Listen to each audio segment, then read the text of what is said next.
নমস্কার বন্ধুরা, আমি মিলন চলে এসেছি আর একটি নতুন আপডেট নিয়ে। আপনারা দেখছেন অনলাইন এডু স্টাডি পয়েন্ট। এসএলএসটির যে ভেরিফিকেশন প্রক্রিয়া শুরু হবে, আপনারা তো ইতিমধ্যে জেনে গেছেন যে প্রথমে ভেরিফিকেশন হবে, তারপর ইন্টারভিউ শুরু হবে। তো ভেরিফিকেশন হচ্ছে রিজিওনাল ভিত্তিক। তো সেই ভেরিফিকেশনটা ক তারিখ থেকে শুরু হচ্ছে? আগামী 10 নভেম্বর। এসএসসি সূত্রে যা খবর, 10 নভেম্বর ক্লাস 11 এবং 12-এর ভেরিফিকেশান শুরু হচ্ছে। ভেরিফিকেশান হচ্ছে রিজিওনাল ভিত্তিক বা আঞ্চলিক ভিত্তিক।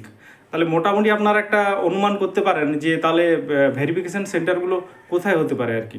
তাহলে ভেরিফিকেশান সেন্টারগুলো আপনার ধরে রাখুন যে রিজিওনালের যেগুলো হেড অফিস, যেমন ওয়েস্টার্নের ক্ষেত্রে বাঁকুড়া, তারপর বারাসাত আছে, কলকাতা, মালদা, দার্জিলিং,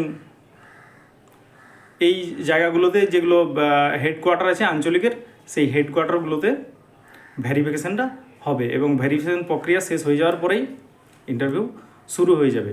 তো যারা একটু সেভ করে আছেন তারা মোটামুটি প্রিপারেশান শুরু করুন, ডকুমেন্টসগুলো গুছিয়ে রাখুন যেগুলো বলা হয়েছে।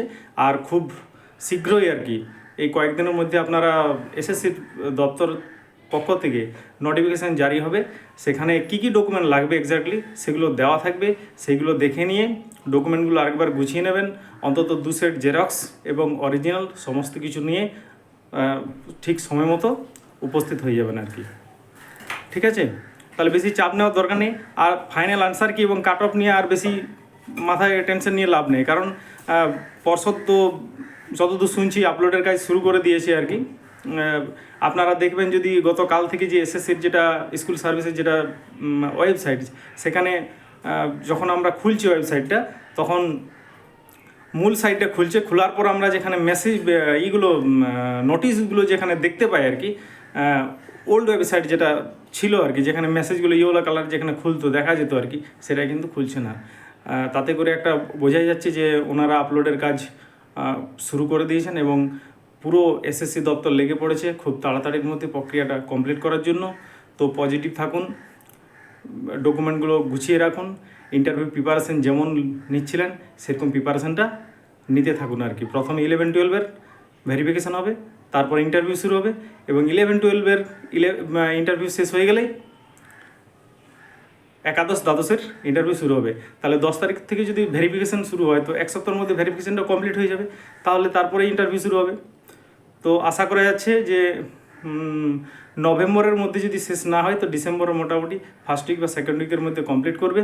আর আরেকটা যেটা শোনা যাচ্ছে যে যদি ভেরিফিকেশান করতে গিয়ে এসএসসির বেশি সময় লেগে যায়, তারপর ইন্টারভিউ নিতে আর কি 11-12-এর, তাহলে প্রথমে 11-12টা নেওয়ার পরে প্যানেলটা পাবলিশ করে দেবে আর কি।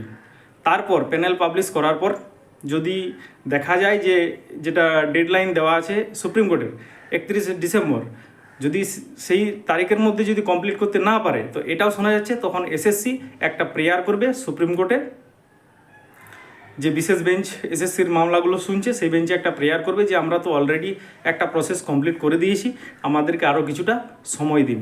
তাহলে একটা প্যানেল যদি ক্লিয়ার তারা করতে পারে, তাহলে সুপ্রিম কোর্টও আশা করি সেটার জন্য কিছুটা সুযোগ তাদেরকেও দেবে, সময়টা দেবে। সেক্ষেত্রে বড় জোরে হার্ডলি 1 মাস দিতে পারে আর কি।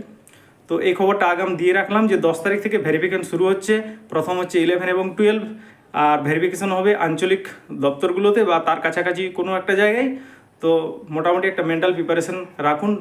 যাদের যেসব বন্ধুরা আমাকে প্রশ্ন করছিলেন যে বিএড এই সদ্য কমপ্লিট করেছেন অথচ সার্টিফিকেট নেই, তারা প্রভিশনাল সার্টিফিকেটের ব্যবস্থা করুন। আর যদি সার্টিফিকেট এসে গেছে খোঁজ নিয়ে দেখুন, সার্টিফিকেটটা কিন্তু ভেরিফিকেশনের জন্য কিন্তু মাস্ট লাগে আর কি। ঠিক আছে, আর তারপরে যখন নোটিফিকেশান চলে আসবে তখন একবার ভালো করে নোটিফিকেশানে দেখে নেবে যে কোন ডকুমেন্টগুলো চাইছে, সেগুলো কিন্তু নিয়ে সমস্ত কিছু যাবেন। যদি এক দুটো বাড়তি ডকুমেন্ট যদি নিয়ে যান সেক্ষেত্রে অসুবিধা নেই, কিন্তু যদি যে ডকুমেন্টগুলো চেয়েছে তার মধ্যে যে একটা না সেখানে দেখাতে পারেন, তাহলে আপনার ক্যান্সেল হয়ে যেতে পারে ক্যান্ডিডেচার।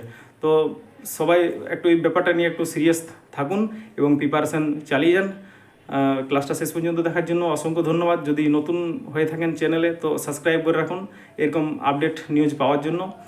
আর যদি পুরনো ভিউয়ার হয়ে থাকেন তো অসংখ্য ধন্যবাদ শেষ পর্যন্ত দেখার জন্য। ভালো লাগলে লাইক করবেন এবং আপনাদের যদি কিছু মতামত থাকে আপনাকে জানাবেন।